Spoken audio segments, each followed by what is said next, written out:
शरण समर्पण और सेवा का निरूपण करते हुए शेरराय जी ने जो 12वां ग्रंथ लिखा, वहां हम समर्पण के प्रकार के अंतर्गत ब्रह्म संबंध दीक्षा के द्वारा जीव को सेवा करने का अधिकार प्राप्त होता है, इस विषय का निरूपण हम देख रहे थे।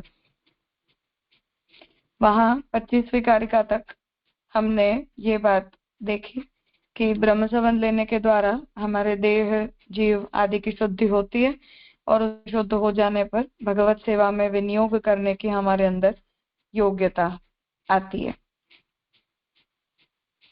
26-27 में शेरराय जी ने इस बात को बताया कि असमर्पित पदार्थ के भक्षण का हमें त्याग करना चाहिए, और जब हम समर्पित जीवन जीने लगते हैं तो प्रभु के साथ संबंध स्थापित की हुई हर वस्तु के अंदर अलौकिकता का संपादन होता है, और उस अलौकिकता के संपादित होने से हर वस्तु में उत्तमता आती है, जिसके कारण निवृत्त दोष जो है वो हो जाने के बाद अब हमें हमारे व्यवहारों के द्वारा नए दोष प्राप्त नहीं होते। इतना विषय हमने पिछले सेशन तक देखा। अब 28वां श्लोक आ रहा है। लौकिकम वैदिकम वापि कुर्यात् सर्वं समर्पितम अतः सर्वेषु कार्येषु कुर्याद् आदौ समर्पणम। लोक व्यवहार के कार्यों में, विवाहादिक कार्यों में, ज्ञाति भोजन आदि कार्यों में जो चीज उपयोग में लेनी हो, उन तमाम चीजों का समर्पण प्रभु को करने के बाद उन चीजों का उपयोग करना चाहिए। वेद के यज्ञ आदि कार्यों में प्रथम प्रभु को समर्पित करने के बाद आवश्यक चीजें उपयोग में लेनी। इसीलिए सर्व कार्यों में प्रथम प्रभु को समर्पण अवश्य करना चाहिए। श्राद्धादिक वैदिक कार्यों में विष्णु को निवेदित किए गए अन्न से अन्य देवताओं का यजन करना, ऐसा पद्म पुराण में कहा है। यह सिद्धांत श्रीमद् भागवत में प्रकट है। अब यहाँ जो समर्पित जीवन जीने के संबंध में निर्देश हैं, उन्हें शेरराय जी बता रहे हैं कि क्योंकि श्री महाप्रभु जी विवेक धैर्य में ये आज्ञा करते हैं कि लौकिकत्वम वैदिकत्वम कापट्य तेषु नान्यथा वैष्णवत्वम ही सहज, तो हमें हमारे जितने भी लौकिक और वैदिक कार्य हैं उन सभी का भी निर्वाह अपने भगवत धर्म का अनुसरण करते हुए करना चाहिए। ऐसा क्योंकि हमें निर्देश प्राप्त होता है, इसलिए उन कार्यों के संदर्भ में यहाँ शेरराय जी स्पष्टता कर रहे हैं कि हमारे जितने भी लौकिक व्यवहार कार्य हों, परिवार में विवाह आदि कार्य हों जो शास्त्रीय संस्कार हैं, ज्ञाति भोज आदि के कार्य हों जो किसी निमित्त हम करवाते हों, वो सारे कार्य भी हमें प्रभु के समर्पित पदार्थों के द्वारा ही करने चाहिए। नैमित्तिक कर्मों के अंतर्गत शास्त्रीय यज्ञ वैदिक जो भी कर्म हम करते हो, उनमें भी यज्ञ के उपयोग में आने वाली हर सामग्री को प्रभु को समर्पित करने के बाद ही हमें उनका शास्त्रीय कार्यों में उपयोग करना चाहिए। श्राद्ध वगैरह जो कार्य होते हैं, उन कार्यों को भी हमें प्रभु के अरोगे हुए अन्न के द्वारा ही श्राद्धादिक कार्य में जो पितृ कार्य होते हैं, देव कार्य होते हैं, उन सभी कार्यों को भी हमें करना चाहिए, ऐसा पद्म पुराण में भी है। इसलिए लौकिक और वैदिक कार्यों को भी हमें प्रभु के प्रसादी पदार्थों के द्वारा ही करना, असमर्पित व्यवहार हमें न करने, ऐसा यहाँ शेरराय जी का तात्पर्य है। मुझे आपका नाम नहीं पढ़ा जा रहा, पर जिसने भी हैंड रेज किया है, आपको कुछ पूछना है?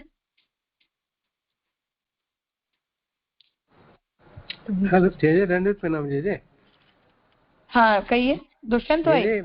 एक जो दुष्यंत, मैं दुष्यंत बात कर रहा हूँ। हाँ बोलिए। सर्वदोष निवृत्ति मुक्त में आया है। श्री महाप्रभु जी सिद्धांत रहस्य ग्रंथ में आज्ञा करते हैं कि ब्रह्म संबंध करने से सर्वदोष दूर चले जाते हैं, पर वो तो सेवा में बाधक नहीं होते ना, दोष थोड़ी दूर होते हैं, वो तो दोष तो रहते ही हैं। ये दोनों ही इंटरप्रिटेशन है। नहीं, ये दोनों ही पक्ष है। एक पक्ष ये भी है कि वहां निवृत्ति शब्द का जो मतलब है वो सर्वथा निवृत्त होने के अर्थ में नहीं है, परंतु केवल भगवत धर्म में विरोधी न बनेंगे, ऐसा तात्पर्य है। और एक पक्ष कुछ टीकाकारों का ये भी है कि अब तक के हमारे जितने भी दोष हैं वो सब निवृत्त हो चुके हैं, आगे के दोषों की निवृत्ति समर्पित जीवन जीने से होती है, और असमर्पित जीवन जीने पर उनका उन दोषों का प्रवेश होता है। ऐसा भी एक पक्ष होता है। यानी दो राय हैं इसके अंदर? हाँ, दोनों विचार हैं। अच्छा अच्छा, इसमें कौन सा लेना चाहिए ज्यादा? वैसे हमें जो भी ठीक लगता हो, पर दोनों ही अब हमारे लिए तो बड़ों के ही वचन है, तो दोनों का हमारे लिए तो एक समान मूल्य है। पर यदि हमें कोई अर्थ ठीक ना लगता हो तो कोई बात नहीं, जो भी अर्थ हमें ठीक लगता हो हम स्वीकार लें। जय पूछा था, दंडित प्रणाम। जय जय।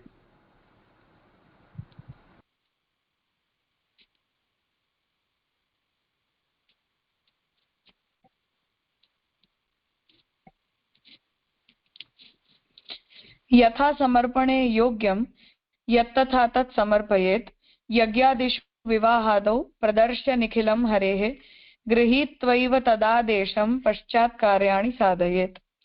जो वस्तु जिस प्रकार से समर्पित जा सकती हो वह वस्तु उस प्रकार से समर्पित करनी। यज्ञ यागादिक में और विवाहादिक में सर्व पदार्थ प्रभु के समक्ष रखकर और प्रभु की आज्ञा लेकर तत्पश्चात यज्ञ यागादिक और वैवाहिक कार्य सिद्ध करने। सेवक का धर्म यह है कि अपने स्वामी को बिना दिखाए और बिना उनकी आज्ञा लिए कोई भी कार्य स्वतंत्र प्रकार से न करना। उसी प्रकार यहाँ भी बिना प्रभु को निवेदन किए कोई भी लौकिक कार्य स्वतंत्र प्रकार से न करना, परंतु निवेदन करके आपकी आज्ञा प्राप्त करके ही सब कुछ करना, यह सेवक का मुख्य धर्म है। तो यहाँ अर्रई जी इस बात को स्पष्ट कर रहे हैं कि कुछ पदार्थ ऐसे होते हैं जो प्रभु में सीधा विनियोग करवाने लायक नहीं होते हैं, और कुछ पदार्थ ऐसे होते हैं कि जिनका प्रभु में सीधा विनियोग करवाना आपत्तिजनक नहीं होता है। तो इसलिए इस बात को यहाँ स्पष्ट कर रहे हैं कि ये जो भी शास्त्रीय कर्म है, हमें उन्हें यदि उन वस्तुओं को सीधा ठाकुर जी के उपयोग में लाना संभव न हो तो उन्हें प्रभु के सन्मुख करवा के हमें उनका उपयोग करना चाहिए, परंतु सर्वथा असमर्पित व्यवहार तो हमें नहीं ही करना चाहिए, ऐसा यहाँ निर्देश दे रहे हैं। जैसे इस महाप्रभु जी के चरित्र में आता है कि लक्ष्मण भट्ट जी का श्राद्ध था तो उन्होंने घी मांगा, तो वो वैष्णव ने मना कर दिया कि भाई मेरे घर में जो घी है वो मेरे ठाकुर जी के लिए। तो इस पर श्री महाप्रभु जी ने ये कहा कि मुझे थोड़ा सा घी चाहिए था, वो तुम नहीं दे सकती। तो उन्होंने कहा कि आपके घर में भी तो घी था। तो महाप्रभु जी ने कहा कि वो मेरे ठाकुर जी के लिए था। तो वैष्णव ने कहा कि मेरे भी घर में मेरे ठाकुर जी के लिए ही था। तो तात्पर्य ये है कि हमारे पास जो कुछ भी है वो प्रभु को समर्पित कर दिया होने के कारण और ब्रह्मसबंध दीक्षा लेने के बाद प्रभु के प्रति अपने दासत्व का निर्वाह कर लेने के कारण हमारा स्वतंत्र उनमें कुछ भी नहीं रह जाता।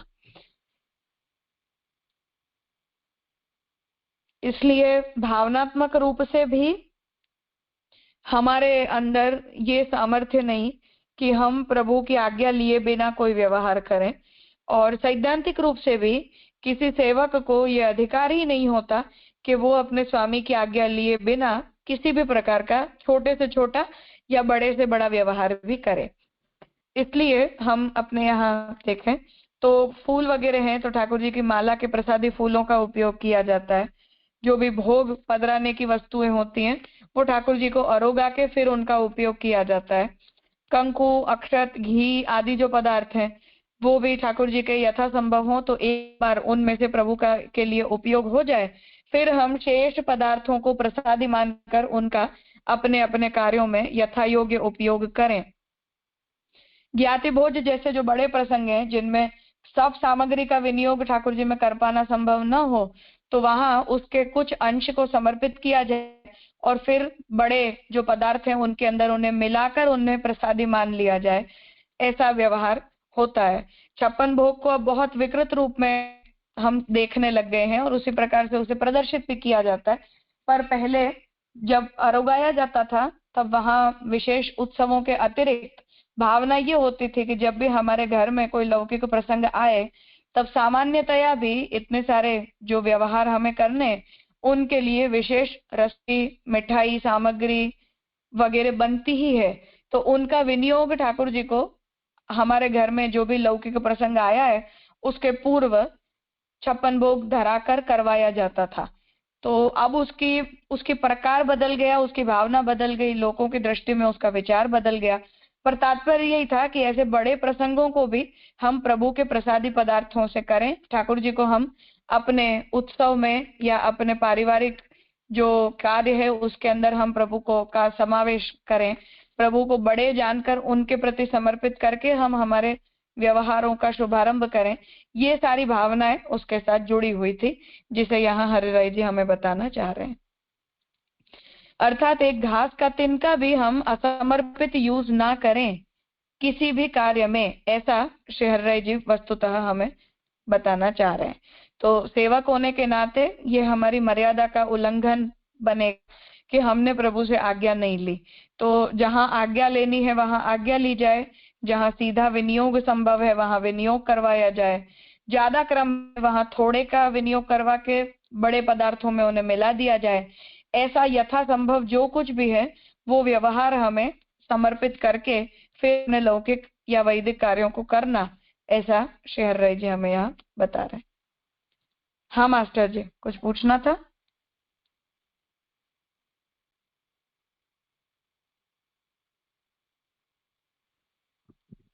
हाँ जय दंडो प्रणाम। जय, मेरा कुछ तो आंसर आपने दे दिया अभी व्याख्या में।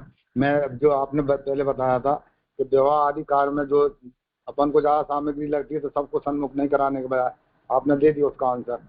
थोड़ा सा उसमें जिज्ञासा और रह गई है कि अपन हाँ, दैनिक कार्य में अपन कुछ दैनिक कार्य करते हैं, जैसे मान लो हमको जो है अभी शिविर में जाना हाल और तो उसमें धन खर्च करेंगे तो उसके लिए तो हम ठाकुर जी को कोई वो नहीं कर सकते हैं। इसमें मेरा प्रश्न ही हुआ था एक बार क्लास में, तो आपसी ने ये समझाया था कि अपन निवेदन कर सकते हैं कि प्रभु हम ये कार्य करने जा रहे हैं, तो उसमें उसकी बुद्ध नहीं है, अब नहीं कर पाए निवेदन, बाद में भी कर सकते हैं हमने प्रभु, या अपन प्रभु कार्य में ही लगे हुए हैं तब क्या निवेदन करना जरूरी है का? ये मेरा प्रश्न था।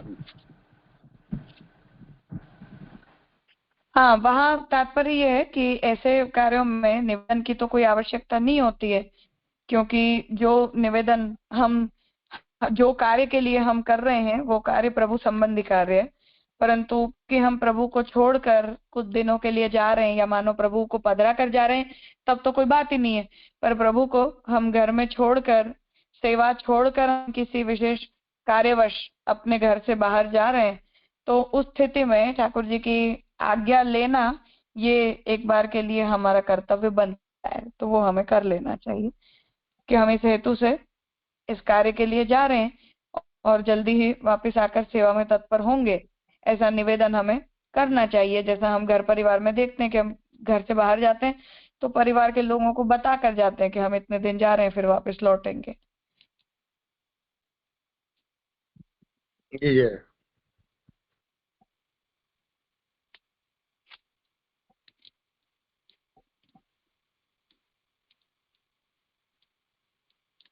हाँ भार्गव।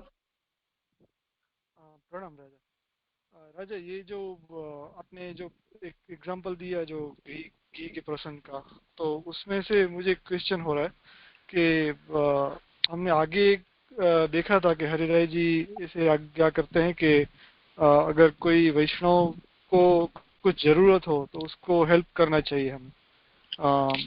तो ये भी एक प्रकार की ऐसे ही कंडीशन हो लग रही है कि जहाँ पे कोई वैष्णव को किसी कार्य के लिए कुछ हेल्प की जरूरत है, तो फिर अगर हम ऐसे देखेंगे कि हमारा जो पैसा है या हमारा जो भी द्रव्य है वो सभी कुछ भगवान के लिए ही है और हमारा उसके ऊपर कोई हक ही नहीं बनता है, और प्रभु समर्पित करने के बाद ही वो घर से बाहर जाएगा, तो फिर ऐसी जो कंडीशन रहती है तो उसमें हम कैसे सोच सकेंगे किसी वैष्णव की हेल्प करना? पर उस स्थिति में वैष्णव का कार्य भगवत कार्य है, गाय का कार्य भगवत कार्य है, व्रज संबंधी कोई भी कार्य है वो भगवत कार्य है, संप्रदाय संबंधी कार्य भगवत कार्य है, ये सब तो हम मानते ही है ना। उनमें और प्रभु में तो हम कोई भेद नहीं करते। क्योंकि ये भी एक जेन्युइन रीजन था कि जिसके लिए घी की या कोई सामग्री की जरूरत थी। तो फिर और हमको अगर ऐसे सोचा होता कि भाई जो घी या कुछ भी दे रहे हैं वो जो वैष्णव है दूसरा, वो भी ठाकुर जी को पधरा कर ही अपने जो भी वैदिक कार्य है उसमें या श्राद्ध का कार्य है उसमें यूज करेंगे। तो अल्टीमेटली तो वो थ्रू ठाकुर जी ही जा रहा है एक्चुअली। तो उसमें ऐसा कुछ थॉट क्यों नहीं किया होगा, ऐसे क्वेश्चन हो रहा है। नहीं, बात ये है कि मेरा स्वामी मेरे घर में है और मेरा सेवकत्व मेरे अपने घर में विराजने वाले मेरे स्वामी के प्रति है, जहां मुझे अपने सेवकत्व धर्म का निर्वाह करना है। तो मैंने अपने प्रभु को समर्पित करवाया, तभी वो मेरे द्वारा किया गया समर्पण है। किसी अन्य ने अपने सेवे के प्रति समर्पण किया और हमें दिया, तो वो प्रसाद जरूर हो सकता है, पर वो समर्पित नहीं हो सकता है, क्योंकि मेरा समर्पण तो मेरे ही सेवे के प्रति होता है, किसी दूसरे के प्रति नहीं होता है।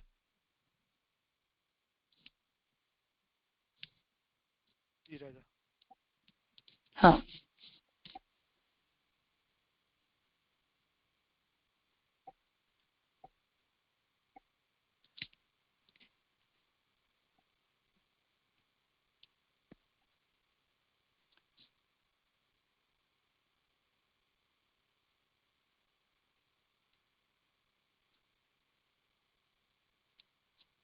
न स्वार्धभुक्तम कृष्णाय समर्प्यमिति निश्चयः। अर्धभुक्त के मानी जो पदार्थ अपने घर में हो, यथा फल फूल वस्त्र आदि, उनमें से कुछ अंश अपने उपयोग में लिया हो, तो बाकी का शेष रहा हुआ अंश अर्धभुक्त पदार्थ सदानंद श्री कृष्ण को कदापि समर्पित न करना, ऐसा निश्चय किया गया है। तो यहाँ अब इस बात को स्पष्ट कर रहे हैं कि अर्धभुक्त जो पदार्थ हैं, जिनका उपयोग हमने अपने घर में रही हुई वस्तु का हमने अपने किसी कार्य में थोड़ा सा भी उपयोग कर लिया हो, ऐसी वस्तु का प्रभु के प्रति हमें समर्पण नहीं करना। श्री महाप्रभु जी आज्ञा करते हैं कि श्री देवाधिदेव श्री ठाकुर जी को अर्धभुक्त कदापि समर्पित न करना। इससे अर्धभुक्त समर्पित करने की श्री हरिराय चरण ने जो मना की, उसमें जो मुख्य कारण है वह सहज ही में समझ आ जाता है। तो यहाँ ये बात कह रहे हैं कि क्योंकि महाप्रभु जी ने अर्धभुक्त का भगवान के प्रति विनियोग करने के लिए मना किया है, इसलिए उसी सिद्धांत को ध्यान में रखते हुए ये सिद्धांत बताया जा रहा है कि हमें अर्धभुक्त का जो है वो समर्पण प्रभु के प्रति नहीं करना चाहिए। न सामि भोगः संप्राप्तो यसमर्पित वर्जनात् तथापि मानसं पूर्वम् आदाय च समर्पणम्। अभुक्तमप्यतो ब्रह्म संबंधो विभ्रमात् पुरा गृह्णीयादवशिष्टं तु प्रभवेऽपि समर्पयेत् तदर्थम वर्जितम भेदेन अर्धभुक्त समर्पणम। वैष्णव के घर में प्रत्येक वस्तु प्रत्येक पदार्थ प्रभु को निवेदन करने के पश्चात ही लिया जाता हो, तो अर्धभुक्त पदार्थ कहाँ से होगा। तो जो बात श्री महाप्रभु जी ने सिद्धांत रस में बोली है कि अर्धभुक्तता का प्रश्न उपस्थित ही न हो, इसलिए हमें तस्माद आदौ सर्व कार्य सर्ववस्तु समर्पण, तो हर वस्तु के प्रारंभ में ही प्रभु के प्रति उसका समर्पण कर देना चाहिए, ताकि वो वस्तु अर्धभुक्त बने ही ना। और न होने से उसके समर्पण का निषेध करने की क्या आवश्यकता है, यह शंका प्राप्त होती है। तो वो वस्तु अर्धभुक्त पदार्थ बननी नहीं चाहिए। और दूसरी बात कि यदि वो अर्धभुक्त पदार्थ न हो तो उसके समर्पण के निषेध की कोई आवश्यकता ही नहीं रह जाती। फिर भी एक प्रकार से बारीकी से देखने पर अर्धभुक्त पदार्थ मिल भी सकता है, पर चांस है कि कभी हमसे ऐसा व्यवहार हो जाए, इसलिए ये स्पष्टता एडिशनली श्री महाप्रभु जी करना चाह रहे हैं। जैसे कोई वैष्णव ब्रह्म संबंध हुआ हो, ऐसा कोई भगवदीय प्रथम ही स्वयं ब्रह्म संबंध होते समय सब कुछ प्रभु को समर्पित कर दिया है, ऐसा मन में लाकर प्रथम उपयोग में न लिया हुआ पदार्थ उतावली से भ्रांति में यदि अपने उपयोग में ले ले और शेष रहा हुआ पदार्थ प्रभु को समर्पित करने के लिए उद्यत हो, तो वह समर्पित न करना ऐसा रहस्य है। अर्धभुक्तता का निषेध करने की जरूरत क्यों पड़ी, उस विषय को यहाँ स्पष्ट कर रहे हैं कि कभी हम ये सोचें कि हमने तो सब वस्तु भगवान के प्रति समर्पित कर ही दी, तो हमारा सब कुछ प्रभु का ही है, ऐसा सोचकर किसी वस्तु का हम अपने लिए उपयोग कर लें और फिर उसमें से जो बचा है उसका हम प्रभु के लिए उपयोग करने जाएं, तो उसके पहले ही ये बात हमारे प्रति स्पष्ट कर दे रहे हैं कि हमें कभी भी पहले किसी भी वस्तु का अपने लिए उपयोग करना ही चाहिए, और मानो हमने गलती से उपयोग कर भी लिया तो अपने लिए उसका उपयोग कर लेने के बाद प्रभु के लिए तो उस वस्तु का हमें उपयोग बिल्कुल भी नहीं करना चाहिए। श्री महाप्रभु जी जिस अर्धभुक्त का निषेध करते हैं वह उपरोक्त रीति से हुए अर्धभुक्त के लिए है। तो महाप्रभु जी ने इसी बात को ध्यान में रखते हुए सामीभुक्त समर्पणम वाली बात सिद्धांत रहस्य में कही है। श्री महाप्रभु जी असमर्थ के वर्जन से अर्धभुक्त का प्रश्न ही नहीं रहता। फिर भी कोई वैष्णव मन में ऐसा मान ले कि मैंने सब कुछ, सॉरी वो टेक्स्ट के अंदर रिप्ट हुआ है, तो यहाँ तात्पर्य है कि इसी दृष्टि से अर्धभुक्त का समर्पण हमें प्रभु के प्रति नहीं करना, ऐसी विशेष स्पष्टता श्री महाप्रभु जी ने की। ब्रह्म संबंधी जीव को मन में ऐसा भाव आए कि प्रथम जब ब्रह्म संबंध दीक्षा ली तब इहलोक और परलोक संबंधी जितनी वस्तुएं हैं वे मन से तो प्रभु को समर्पित की ही है, इसलिए क्रिया से भोग धराए बिना किसी भी वस्तु लेने से कहीं असमर्पित भक्षण का दोष लगे ऐसा नहीं है। अतः क्रिया से भोग धराए बिना की वस्तु लेने में किसी प्रकार का हर्ज नहीं है। ऐसा समझकर अमुक वस्तु का स्वयं उपयोग करे और उपयोग में ली गई वस्तु अथवा उसका बचा हुआ अंश बाद में प्रभु के लिए उपयोग में लें, वहां से अर्रई जी आज्ञा करते हैं कि ऐसा भाव एक प्रकार की भ्रांति है। 32वें श्लोक में अभुक्तम का अर्थ प्रभुणा अभुक्तम असमर्पितम ऐसा है। तो इस बात को यहाँ स्पष्ट करना चाह रहे हैं कि हम ये सोचें कि अब वो जो साक्षात प्रभु में हम विनियोग करवाते हैं उस साक्षात विनियोग के क्रिया की कोई आवश्यकता है ही नहीं, क्योंकि मन के द्वारा तो हमने हर वस्तु को पहले ही प्रभु के प्रति समर्पित कर ही दिया है। तो जब हमने उसका मन से प्रभु को समर्पण कर ही दिया तो हमने क्रिया समर्पण की क्रिया को नहीं भी किया तो उससे कोई फर्क नहीं पड़ेगा। ऐसा यदि कोई सोचता है तो उसे स्पष्ट कर रहे हैं कि नहीं, प्रभु के योग्य यदि कोई वस्तु है तो उसका प्रभु में साक्षात विनियोग हमें पहले करवाना चाहिए, उसके बाद ही उस वस्तु का अपने उपयोग के लिए हमें उपयोग करना। अन्यथा वहां भी मानस जो समर्पण है या वाचिक जो निवेदन है उसके बाद भी अर्धभुक्तता का प्रश्न उपस्थित हो सकता है। इसलिए सामीभुक्त समर्पणम वाली स्पष्टता श्री महाप्रभु जी ने एडिशनली की है, ऐसा तात्पर्य हर्रई जी महाप्रभु जी के वचनों का यहाँ जा रहे हैं। हाँ, कुछ पूछना है?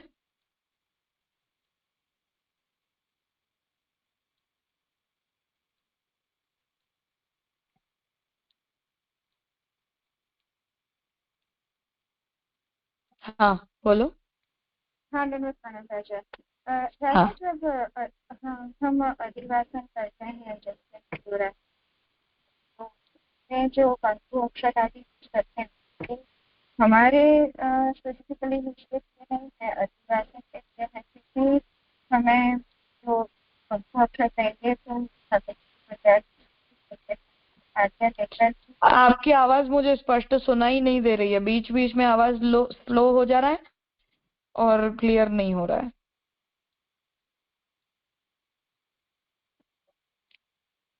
राजा अब आ रही है? हाँ बोलो।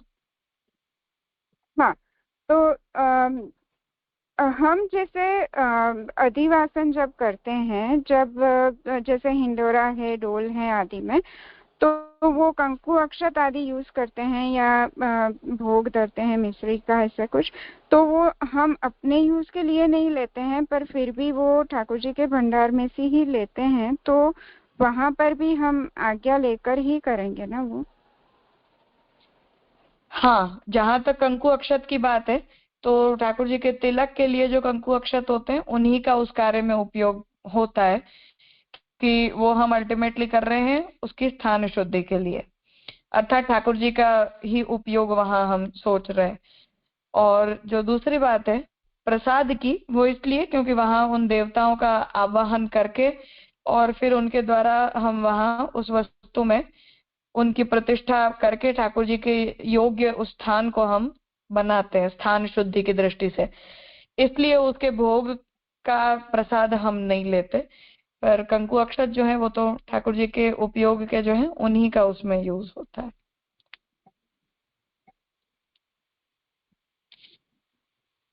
हाँ जी राजा, तो हम मेरा प्रश्न ये था कि हम जब उनको यूज करेंगे तो वो ठाकुर जी की आज्ञा लेकर करेंगे या ऐसे ही सीधा ही उसमें से लेकर हम अधिवासन कर सकते हैं? कैसे, वो क्या होना चाहिए?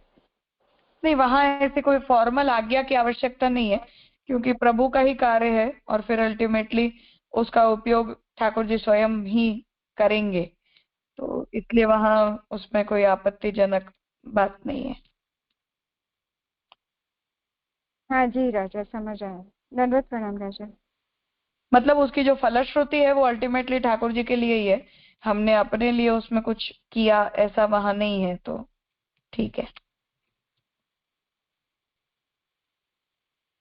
हाँ जी राजा, प्रणाम राजा।